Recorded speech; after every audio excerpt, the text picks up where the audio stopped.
اعوذ باللہ من الشیطان الرجیم بسم اللہ الرحمن الرحیم وَكَأَيٍّ مِّنْ آيَةٍ فِي السَّمَاوَاتِ وَالْأَرْضِ يَمُرُّونَ عَلَيْهَا وَهُمْ عَنْهَا مُعْرِضُونَ وَمَا يُؤْمِنُ أَكْثَرُهُم بِاللَّهِ إِلَّا وَهُم مُّشْرِكُونَ أَفَأَمِنُوا أَن تَأْتِيَهُمْ غَاشِيَةٌ مِّنْ عَذَابِ اللَّهِ أَوْ تَأْتِيَهُمُ السَّاعَةُ بَغْتَةً وَهُمْ لَا يَشْعُرُونَ۔ محترم سامعین کرام، سورہ یوسف سورہ نمبر 12 اور اسی صورت سے بھی آپ کے سامنے آیت نمبر 105، 106، 107 یہ 3 آیات تلاوت کی گئی، اور جیسا کہ کل کے درس سے آپ کے سامنے یہ بات ثابت ہو گئی، معلوم ہو گیا کہ یوسف علیہ السلام کا واقعہ کمپلیٹ ہو چکا ہے، اور یوسف علیہ السلام کے واقعے میں بہت ساری نصیحتیں ہیں جو اس سے پہلے کے درس میں ہمارے لیے بیان کی جا چکی ہیں۔ اب آگے اللہ تبارک و تعالیٰ نے انسانوں کے لیے اور خاص طور سے ایسے لوگوں کے لیے جو اپنے عقیدوں کے ساتھ شرک کو بھی ملا کر کے رکھتے ہیں، ایسے لوگوں کے لیے بڑی نصیحتیں فرمائی ہیں۔ ان کے اوپر باتیں کرنے سے پہلے یوسف علیہ السلام کے تعلق سے کچھ باتیں اور آپ کے سامنے پیش کی جا رہی ہیں۔ یوسف علیہ السلام کو اللہ تبارک و تعالیٰ نے مصر کے اندر بادشاہت سے نوازا، حکومت سے نوازا، اقتدار سے نوازا، تو اپنے والد محترم یعقوب علیہ السلام سے ملنے کے بعد جب تک یعقوب علیہ السلام باحیات رہے، یوسف علیہ السلام بھی بادشاہ بنے رہے، حکومت کو اپنے ہاتھ میں رکھا، لیکن جب ان کے والد محترم کا انتقال ہو گیا تو یوسف علیہ السلام نے اپنی مرضی سے بادشاہت اور حکومت اور اقتدار کو چھوڑ دیا۔ اور جب یعقوب علیہ السلام کی وفات ہوئی تو سورہ بقرہ کے اندر یہ بات بالکل واضح ہے کہ یعقوب علیہ السلام نے اپنے بیٹوں کو بٹھا کر کے وصیت کی، نصیحت کی کہ جو عقیدہ ابراہیم، اسماعیل، اسحاق کا رہا ہے اور جو عقیدہ ایمان والے بندوں کا رہا ہے اسی عقیدے کو اختیار کر کے رکھنا ہے، اور مشرکوں کے عقیدے کو نہیں اختیار کرنا ہے۔ انہی وصیتوں کے ساتھ ساتھ، نصیحتوں کے ساتھ ساتھ انہوں نے یہ بھی نصیحت کی، یہ بھی وصیت کی کہ جب میں مر جاؤں تو میری میت کو یہاں مصر میں نہیں بلکہ شام میں میرے آبا و اجداد کا جو قبرستان ہے انہی کے قبروں کے ساتھ مجھے بھی دفن کر دینا۔ جب ان کا انتقال ہو گیا تو یوسف علیہ السلام ان کو لے کر کے مصر گئے، مصر سے لے کر کے شام گئے، وہاں پر جا کر کے ان کو دفن کیا اور پھر واپس آئے۔ معزز سامعین کرام، ایک مرتبہ یوسف علیہ السلام نے بنی اسرائیلیوں کو کہا کہ ایک وقت آئے گا جب مصر سے بنی اسرائیل یعنی یہودی لوگ نکل جائیں گے، تو اس وقت جب وہ لوگ نکلیں تو ہمارے میت کو بھی ساتھ لے کر کے جائیں۔ ان کی وفات کے تقریباً 500 سال کے بعد جب موسیٰ علیہ السلام کو اللہ تبارک و تعالیٰ نے نبی بنایا اور جب وہ بنی اسرائیلیوں کو لے کر کے وہاں سے نکلنے لگے تو وہ لوگ یوسف علیہ السلام کے میت کو بھی وہاں سے لے کر کے نکلے اور پھر جا کر کے وہاں شام میں ان کو بھی دفن کیا۔ یوسف علیہ السلام کے تعلق سے ایک بات اور ہم لوگوں کا جان لینا ضروری ہے کہ ہمارے سماج و معاشرے میں آپ دیکھیں گے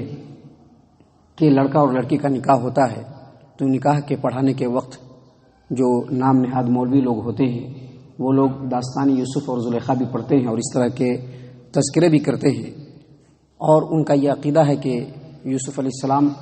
اور زلیخا کے درمیان بڑی شدید محبت تھی جس کی وجہ سے دونوں نے شادی کر لی۔ تو میں آپ کو بتلا دوں کہ یہ واقعہ سراسر جھوٹا ہے۔ اسرائیلی روایتوں کے اندر اس واقعے کو جس انداز میں ثابت کیا گیا ہے یہ واقعہ بالکل ثابت نہیں ہے، اور خاص طور سے امت محمد کے جو لوگ ہیں ان کو ان چیزوں سے ڈرنا چاہیے اور سمجھنا چاہیے کہ جن چیزوں کے معاملے میں قرآن اور حدیث بالکل خاموش ہے اس معاملے میں یہ لوگ دن دہاڑے اپنے نکاحوں کے اندر یوسف اور زلیخا کی محبتوں کا واسطہ دے کر کے دعائیں کرتے ہیں، یہ سراسر باطل بات ہے۔ اور ساتھ ہی ساتھ میں آپ کو بتلا دوں کہ یوسف علیہ السلام اللہ تبارک و تعالیٰ کے ایک برگزیدہ بندے اور نبی ہیں، اور ان کے لیے شایع نشان نہیں ہے کہ وہ زلیخا جیسی حیا باختہ اور مکر و فریب کرنے والی عورت سے وہ نکاح کریں، یہ ان کے شایع نشان بالکل ہی نہیں ہے۔ جبکہ قرآن و حدیث سے یہ بات ثابت نہیں ہے تو ایسا عقیدہ بھی نہیں رکھنا چاہیے۔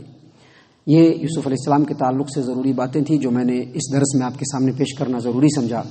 اب آگے اللہ تبارک و تعالیٰ کا فرمان دیکھیے، آیت نمبر 105 میں اللہ فرماتے ہیں نصیحت کرتے ہوئے لوگوں کو، وَكَأَيٍّ مِّنْ آيَةٍ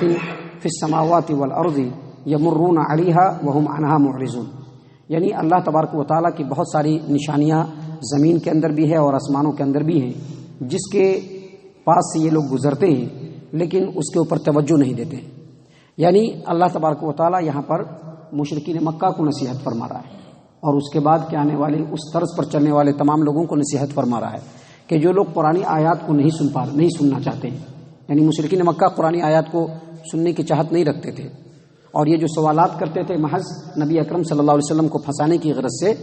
تو اللہ تبارک و تعالیٰ نے کہا کہ اگر قرآن کریم کی آیات کے اوپر یہ غور و فکر نہیں کرتے ہیں تو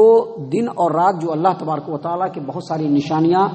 کائنات کے اندر بکھری پڑی ہے لاکھوں کی تعداد میں، جو ان کے سامنے ہیں، جن کو وہ بہت دیکھتے رہتے ہیں، ان کے اوپر توجہ کریں گے تو اللہ تبارک و تعالیٰ کی معرفت حاصل ہو جائے گی۔ لیکن یہ لوگ وہ بھی نہیں کرتے ہیں۔ اس کا مطلب یہ ہے کہ یہ لوگ ہدایت کے طالب نہیں ہیں، یہ لوگ ہدایت نہیں چاہیے، ان کو ایمان نہیں چاہیے، نصیحت نہیں چاہیے، بلکہ یہ لوگ اپنی مرضی کی زندگی گزارنا چاہتے ہیں۔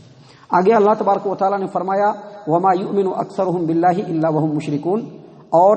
لوگوں میں سے اکثر ایسے ہیں جو اللہ پر ایمان لانے کے باوجود مشرک ہیں، یعنی اللہ پر ایمان تو رکھتے ہیں، ساتھ ہی ساتھ شرک بھی کرتے ہیں۔ معزز سامعین کرام، اس روئے زمین پر یہ بات بالکل حقیقت ہے کہ اس روئے زمین پر بہت سارے لوگوں کی ایسی تعداد ہے جو اللہ تبارک و تعالیٰ کے وجود کو ہی نہیں مانتے ہیں۔ ان کا یقین ہے کہ وہ اللہ کے وجود کو نہیں مانتے ہیں، اور ساتھ ہی ساتھ یہ جو کائنات کا نظام ہے اس کو ایک انسیڈنٹ کہتے ہیں، اتفاق کہتے ہیں کہ یہ اتفاقیہ جو ہے یہ کائنات وجود میں آ گیا ہے۔ لیکن اس کے اگینسٹ میں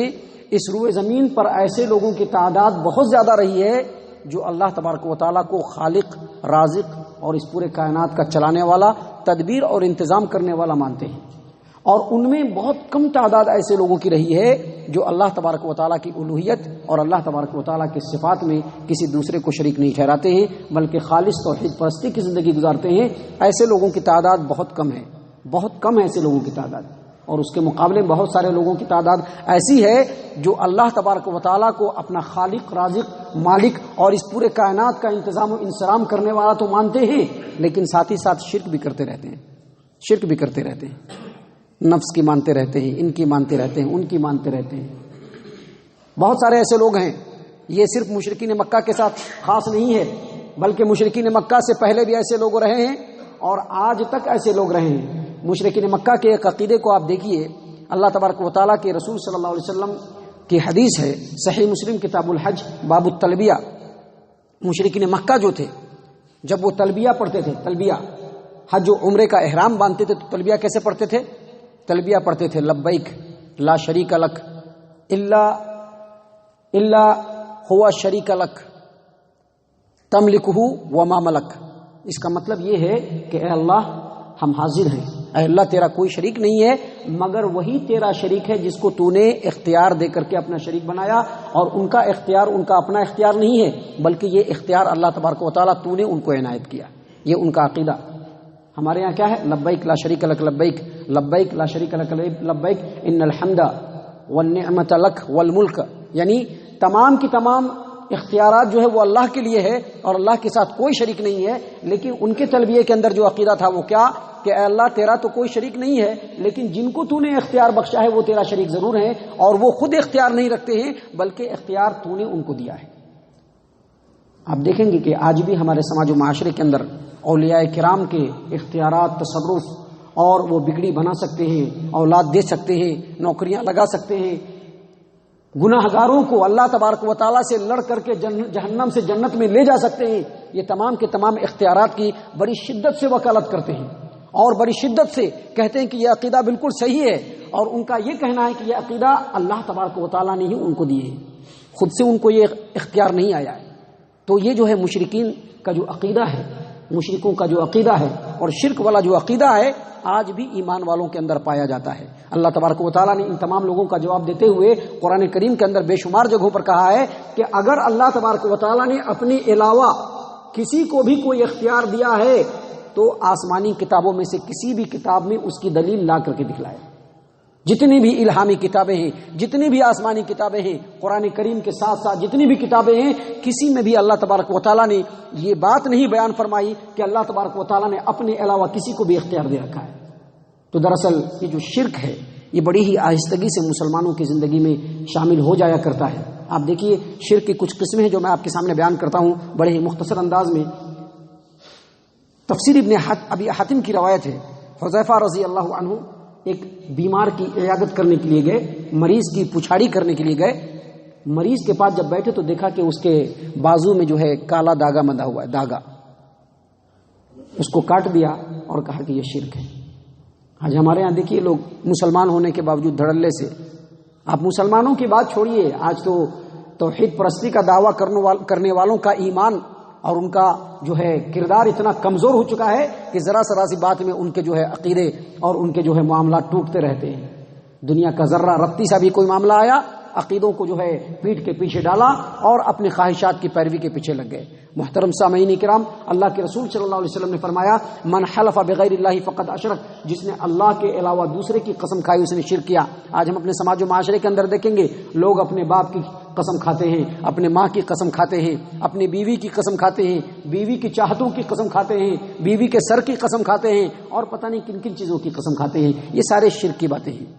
تو یہ جو شرکیہ اعمال ہے ہمارے سماج و معاشرے کے اندر بڑی آسانی سے آ چکا ہے، اور ہم اس کے اوپر توجہ نہیں دیتے ہیں۔ بہت سارے لوگ اس کو جانتے نہیں ہیں، تو ایسے لوگوں کو جنوانا چاہیے۔ جاننے کے بعد بھی اگر ایسا کرتے ہیں تو ایسے لوگ یقینی طور پر مشرک ہیں، اور ایسے مشرکوں کے ساتھ ہمارا معاملہ ویسا ہی ہونا چاہیے جیسا ایمان والوں کا معاملہ اللہ کے رسول صلی اللہ علیہ وسلم کے زمانے میں مشرکوں کے ساتھ تھا۔ محترم سامعین کرام، اللہ تبارک و تعالیٰ نے اسی بات کو یہاں پر بیان کرتے ہوئے کہا، وَمَا يُؤْمِنُ أَكْثَرُهُم بِاللَّهِ إِلَّا وَهُم مُشْرِكُونَ۔ بہت سارے لوگ اللہ پر ایمان تو لاتے ہیں لیکن ساتھ ہی ساتھ وہ شرک بھی کرتے ہیں۔ اللہ ان تمام لوگوں کو مخاطب کرتے ہوئے، تمام انسانوں کو مخاطب کرتے ہوئے کہتا ہے، أَفَأَمِنُوا أَن تَأْتِيَهُمْ غَاشِيَةٌ مِّنْ عَذَابِ اللَّهِ أَوْ تَأْتِيَهُمُ السَّاعَةُ بَغْتَةً وَهُمْ لَا يَشْعُرُونَ۔ کیا یہ لوگ اس بات سے نڈر ہو گئے ہیں، بے خوف ہو گئے ہیں کہ اللہ تبارک و تعالیٰ کی طرف سے عذاب آئے اور ان کو ڈھانپ لے، یا قیامت کا دن اچانک آ جائے اور ان کو شعور بھی نہیں ہو؟ یعنی اللہ یہ بتلانا چاہ رہا ہے کہ ممکن ہے کہ اللہ کا عذاب آ جائے، اور پھر جب اللہ کا عذاب آ جائے گا تو بھاگنے کی کوئی صورت نہیں ہوگی۔ یا ممکن ہے کہ ابھی دوسرا لمحہ بھی نہ گزرے، اللہ تبارک و تعالیٰ اچانک قیامت قائم کر دے، پھر اس کے بعد کچھ بھی کرنے کی جو ہے صلاحیت اور سکت نہیں رہے گی۔ لہذا وقت سے پہلے سانس رہتے ہوئے اپنی زندگی کو سنبھال لیجئے، سانس رہتے ہوئے اپنے کردار کو سنبھال لیجئے، سانس رہتے ہوئے اپنی سوچوں کو پاک کر لیجئے۔ اگر ایسا نہیں کیجئے گا تو دنیا میں تو کوئی آپ کا کچھ نہیں کر سکتا ہے، لیکن آخرت میں آپ کچھ نہیں کر سکتے۔ دنیا میں تو آپ کا کوئی کچھ نہیں کر سکتا، لیکن آخرت میں آپ اپنے لیے بھی کچھ نہیں کر سکتے ہیں۔ یہ چیز یاد رکھیے۔ اللہ تبارک و تعالی ہم تمام کو ان باتوں کے اوپر غور و فکر اور تدبر کرنے کی توفیق عنایت فرمائے، ہم تمام کو صحیح معنوں میں مومن اور مسلمان بنائے، جنت الفردوس میں جگہ عطا فرمائے۔ اے اللہ ہم تمام کو جہنم سے پناہ دے، اے رب العالمین ہم تمام کو جہنم سے پناہ دے، اے مالک الملک ہم تمام کو جہنم سے پناہ دے، آمین یا رب العالمین۔ وما علینا الا البلاغ المبین۔